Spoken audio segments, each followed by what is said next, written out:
చెప్పక ఏంది పరిస్థితి? జర్నలిస్ట్ శంకర్ పైన దాడి గురించి భిన్నాభిప్రాయాలు వ్యక్తమవుతున్నాయి. లేదు వాళ్ళకేదో గొడవైంది అంటున్నారు. లేదు ఇదంతా కూడా రెక్కి చేసి తనని ఖచ్చితంగా చంపాలి అనుకునే ప్లాన్ వేశారంటారు. ఈ జరుగుతున్న పరిస్థితి చూస్తే అంటే ఇక ప్రశ్నించే గొంతుల్ని ఒకప్పుడు రేవంత్ రెడ్డి అనేవాడు ప్రశ్నించే గొంతుకొని అవుతాను అనేసి ఏమంటారు చూడు, అదిరించేవాడు లేకపోతే బెదిరించేవాడిదే రాజ్యం అవుతాను మాట్లాడిన అతను ఈరోజు ఈ రకంగా చేయడం వల్ల మిగతా గొంతులన్నింటినీ కూడా నొక్కేయాలనుకుంటున్నాడు. ఏం చెప్తారు ఈ సందర్భంగా?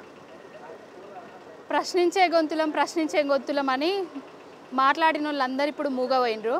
తీన్మార్ మల్లిగాడు లాంటి మా ప్రభుత్వంలో కనుక వాళ్ళ మీద దాడులు చేస్తే అసలు ఉండకనే పోతుండే.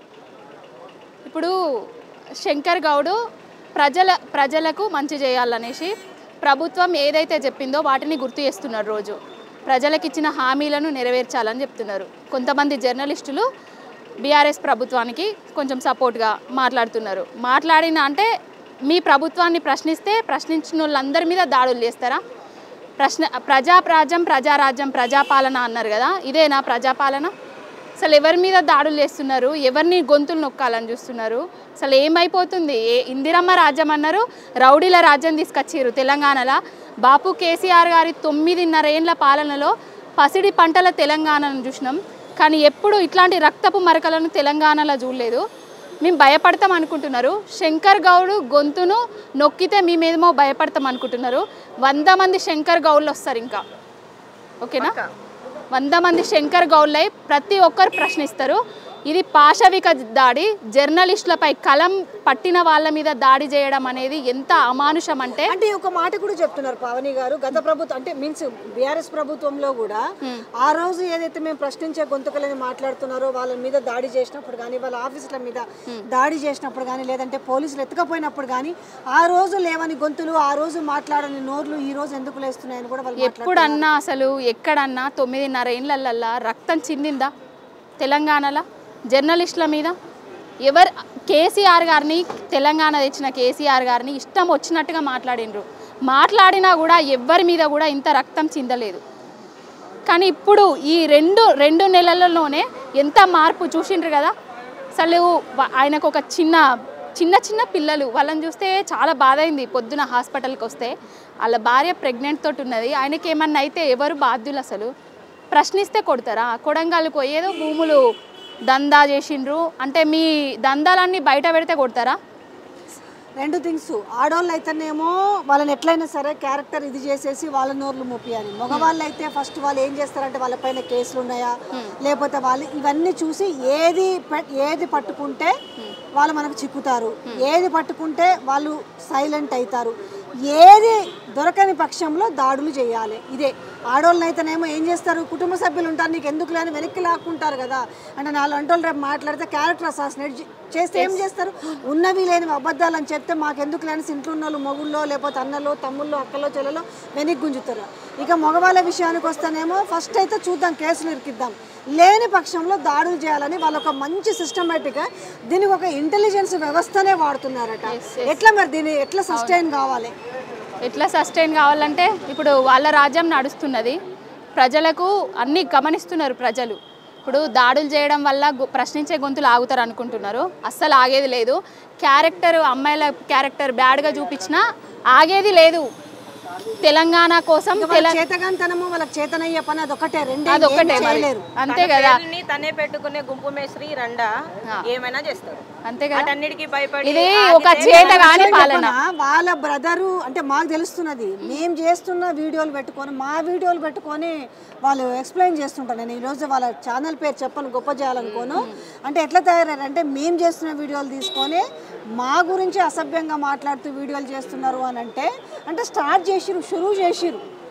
అంటే ఒకరిని కొడితే మిగతా వాళ్ళు కూడా ఆగుతారు, లేదు ఇట్లా కొట్టుకుంటూ పోవాలి అనేసి. చేతగాని తనం రా. ఇప్పుడు నేను నిజంగా నికార్సుగా ఉంటే, నేను పని చేసి ఉంటే, నేను పని చేశాను రా బాయ్, అలా మాట్లాడుతున్నారు, ఇదిగోండ్రా పని అని చూపించాలి. చూపించాలి. టీఆర్ఎస్ గవర్నమెంట్ లో జరిగింది అదే.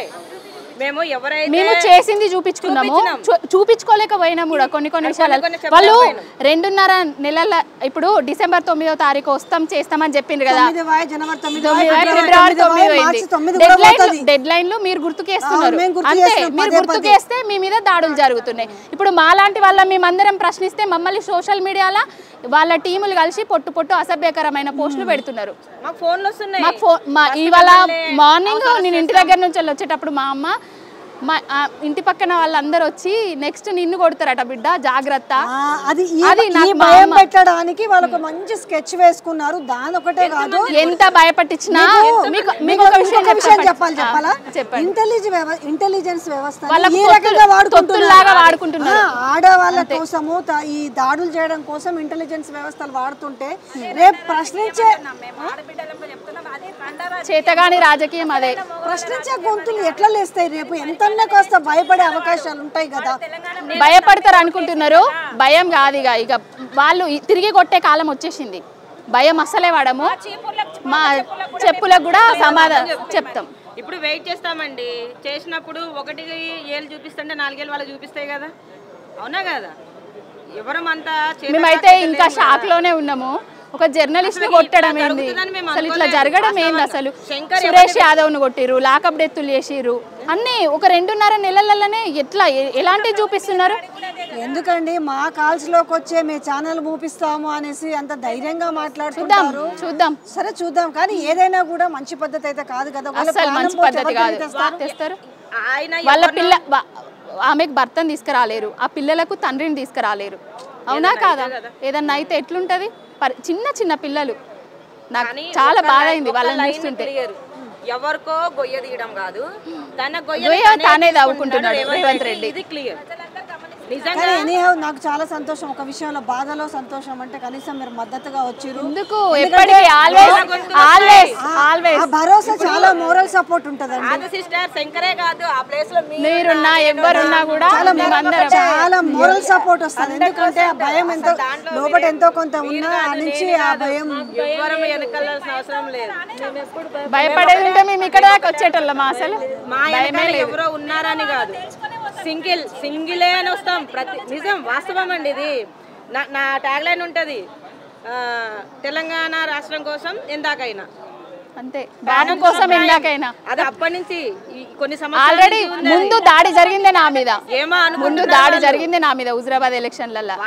దాడి జరిగితే భయపడి ఇంట్లో కూర్చుంటది కావచ్చు అనుకున్నారు, అంతకంటే ఎక్కువ చేస్తున్నా. ఇప్పుడు రెట్టింపు ఉత్సాహంతో చేస్తున్నా, ఇట్లనే చేస్తూ పోతా. ఏ దాడి చేసినా కూడా, క్యారెక్టర్ బ్యాడ్ చేసినా కూడా, చంపాలని చూసినా కూడా ఆగేది లేదు, అసలు మూలకు కూర్చునేది లేదు. బాపు కోసం బాపు చేసిన పనులు, బాపు చేసిన కేసీఆర్ గారు చేసినప్పుడు తెలంగాణ ఎట్లుండే, ఇప్పుడు రేవంత్ రెడ్డి రండ పాలన వచ్చిన తర్వాత, ఒక చాతగాని పాలన వచ్చిన తర్వాత అసలు ప్రజాస్వామ్యం ఏ విధంగా నడుస్తున్నది అనేది